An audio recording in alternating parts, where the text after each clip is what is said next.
Hi, you're with Julian on the Brown Note and a review of the Big Thief album. I always get slightly wrong, and who has a title teetering on the brink of awful, but it's actually not. Dragging You, Warm Mountain, I Believe in You. Somehow that stays the right side of it.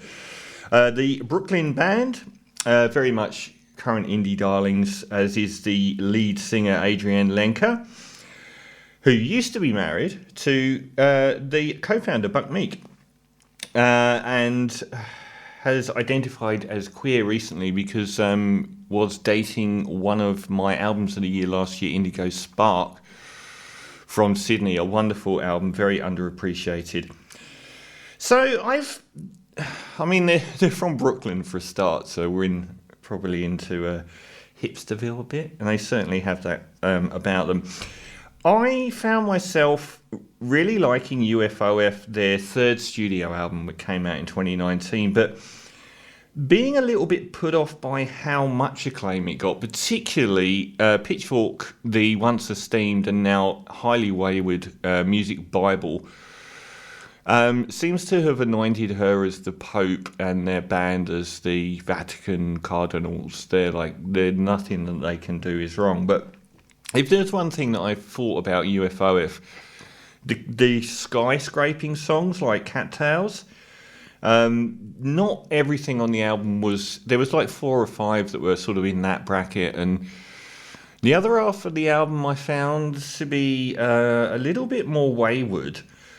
So the fact that everyone was just going absolutely nuts over it, well, I was like, yeah, it's really good, but it's closer to an 8 out of 10 than a 9 or even a 10 out of 10 for me.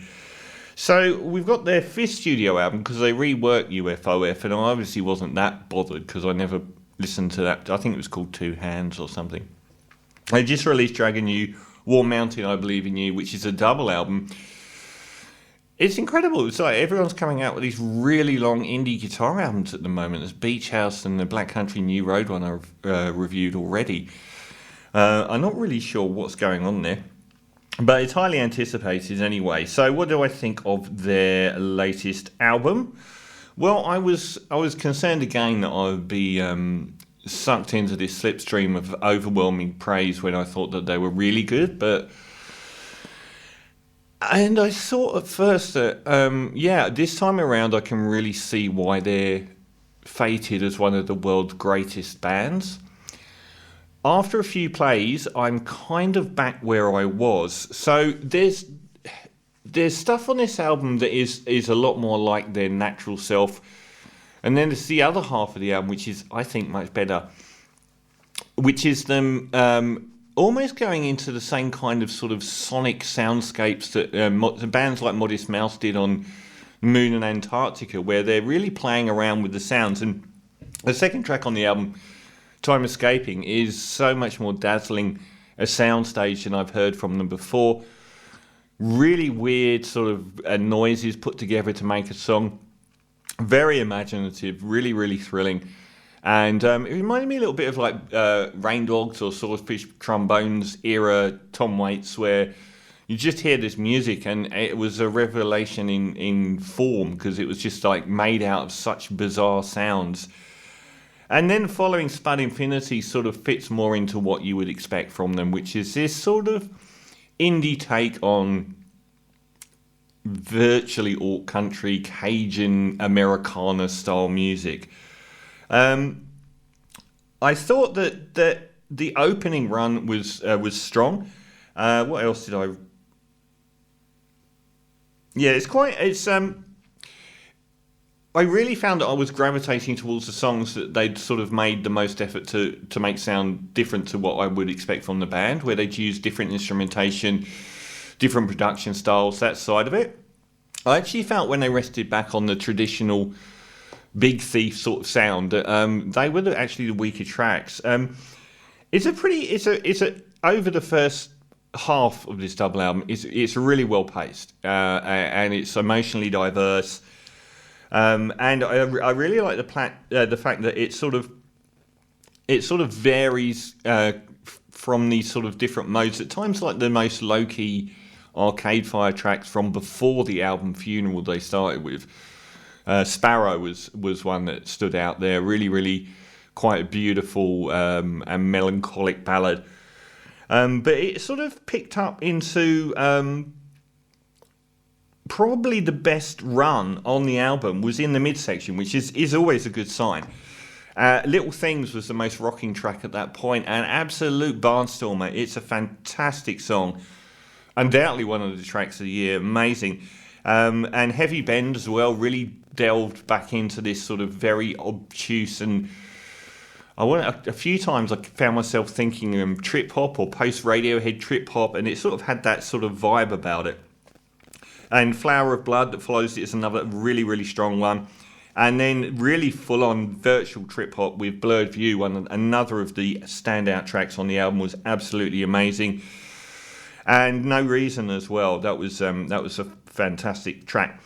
But I found myself in the same boat as I did with the previous album, which is when I'd listened to it a couple of times, I really noticed that the back half wasn't as strong as the first half.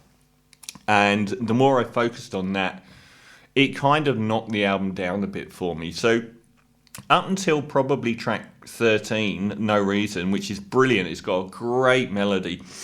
One thing I noticed about the ones where they do the full soundstage and more interesting instrumentation, they tend to have the more compelling melodies. And they've got a bit more dynamic drive to the music as well.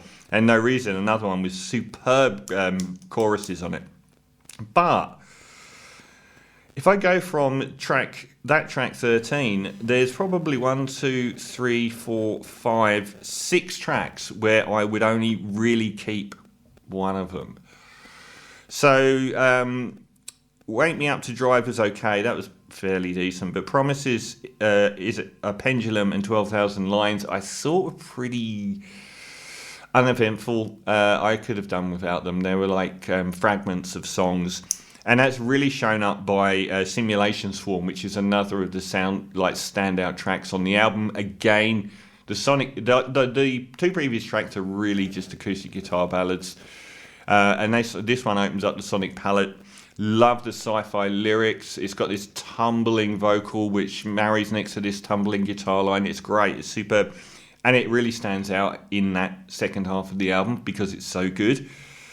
One of the only ones that does do the full soundstage that doesn't work for me is Love, Love, Love, which follows, which is a dirge that keeps threatening to go into sort of Neil Young guitar theatrics, but it really is the same all the way through. It isn't really a song, it just kind of dirges on a bit.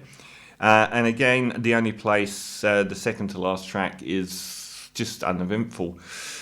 So it ends on a real high note, Blue Lightning, which is absolutely fantastic. It's probably the closest song to their old album sonically. It's a bit of a country hoedown, but a really sort of gentle swaying hoedown that doesn't rely on the more sort of imaginative modernist touches to the other tracks that are the best ones on there.